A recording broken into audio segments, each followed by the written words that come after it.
Então, pessoal, vamos lá para o nosso último vídeo do Measure, né, que é sobre disseminação dos resultados, né? Então, né, uma vez que a gente já mediu e aprendeu bastante sobre o processo, como é que a gente passa isso daí e como é que a gente exibe o resultado para o resto do pessoal? Bom, eu vou começar falando com o que vocês não devem fazer. Vocês não devem fazer um relatório gerencial típico, que é uma coisa mais ou menos como isso daqui que a gente tem no slide, né? Então, o que tem nesses relatórios? Esses relatórios eles são um apanhadão de indicadores, né? Então, as pessoas vêm e colocam vários indicadores aqui do lado e eles colocam o valor do indicador agora, né?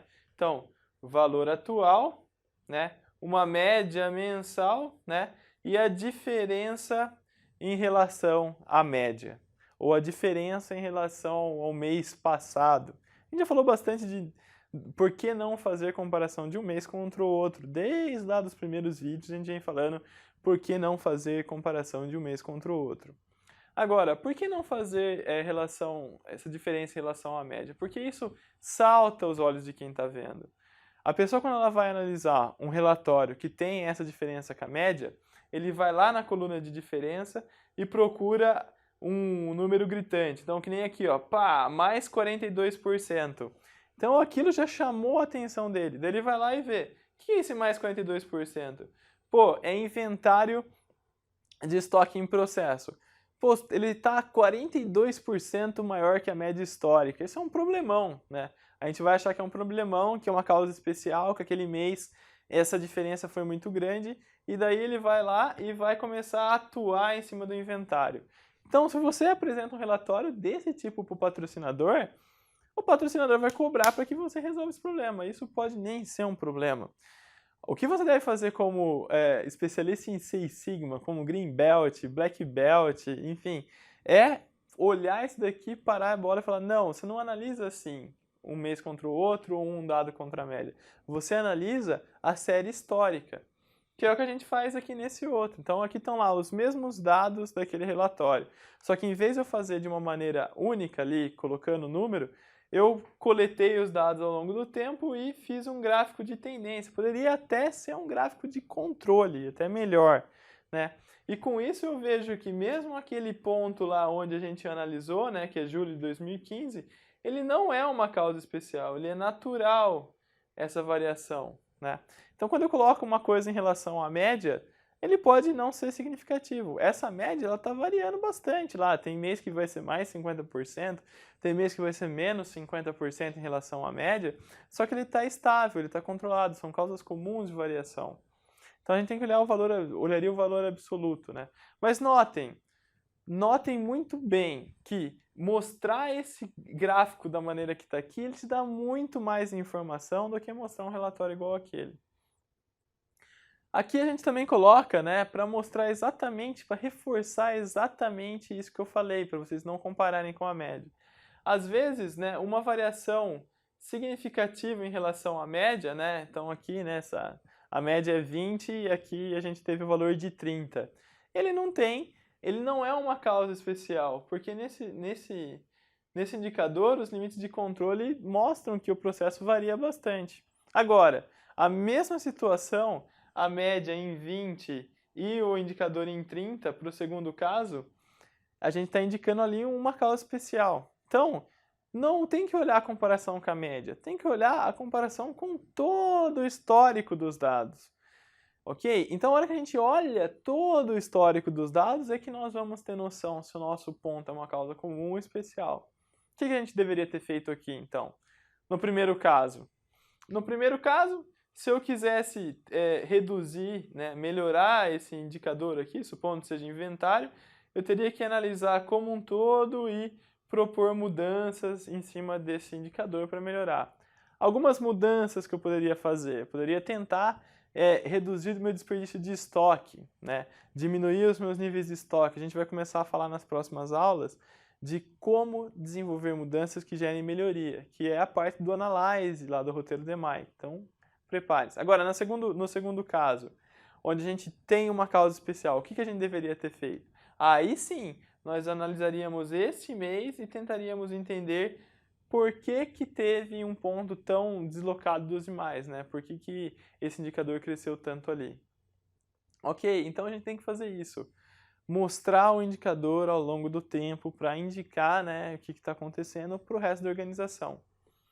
Algumas outras boas práticas na hora de colocar os indicadores, a gente escreveu aí na apostila para vocês, mas em linhas gerais. Na apostila tem tudo, né? A gente tem que definir muito bem o que é o indicador que a gente está falando, definir ele, definir. Então, o que é esse indicador? Como que eu meço esse indicador? Por que que esse indicador é relevante para o meu processo de melhoria? Essas definições elas precisam estar alinhadas com toda a equipe, para a hora que todo mundo bater o olho naquele indicador, todo mundo saber do que está sendo falado, ok? Aí na apostila tem vários pontos para a gente correr que vão ajudar vocês a definir o indicador e a comentá-lo de uma maneira muito mais assertiva com a equipe de melhoria. Leiam atentamente a apostila, usem e abusem desse material que é muito rico, ok? A segunda coisa que a gente fala na hora de mostrar o indicador é sempre mostrar a variação, tá? E a variação é mostrada através de gráficos de frequência, histograma dot plot, gráficos de tendência, que mostra até ao longo do tempo que é melhor, e gráficos de controle, ok? Então mostrem os indicadores usando esses gráficos. E lógico, sempre coloquem também a tabela de dados que gerou o seu gráfico junto, tenham ela fácil, né? Daí se alguém perguntar, pô, mas esse dia, qual que é o valor exato? Você já coloca ali a tabela e não tem erro, né? Você consegue falar qual que é o indicador certinho, com bastante rigor. Perfeito, gente.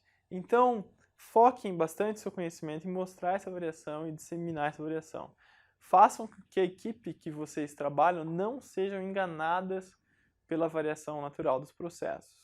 A gente vem falando bastante disso no Measure, para vocês terem uma noção que é um ponto importantíssimo. Mais importante até do que saber fazer um gráfico de controle bonito no Minitab. Ok?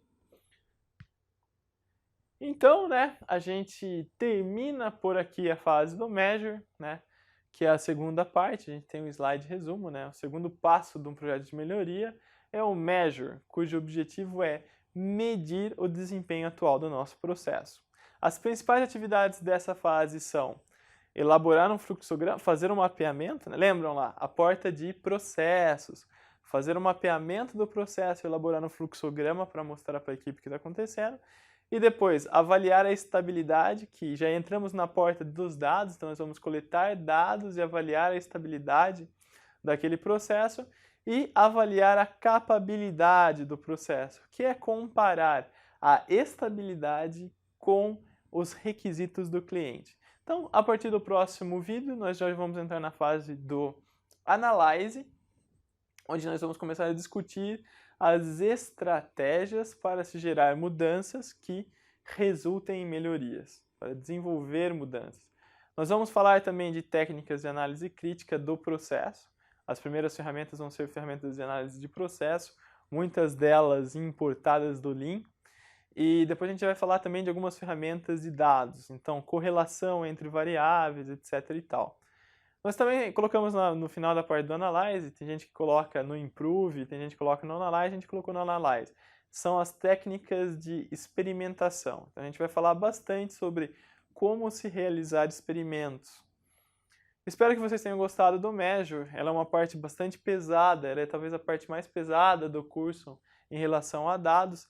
Se vocês tiverem alguma dúvida em como elaborar as ferramentas no Minitab, em como utilizar, em como mostrar os dados, deixe sua dúvida aí pra gente ou marque um Skype aí pra gente conversar e tirar essas dúvidas, ok? Então, até a próxima aí, quando a gente começar a falar de mudanças.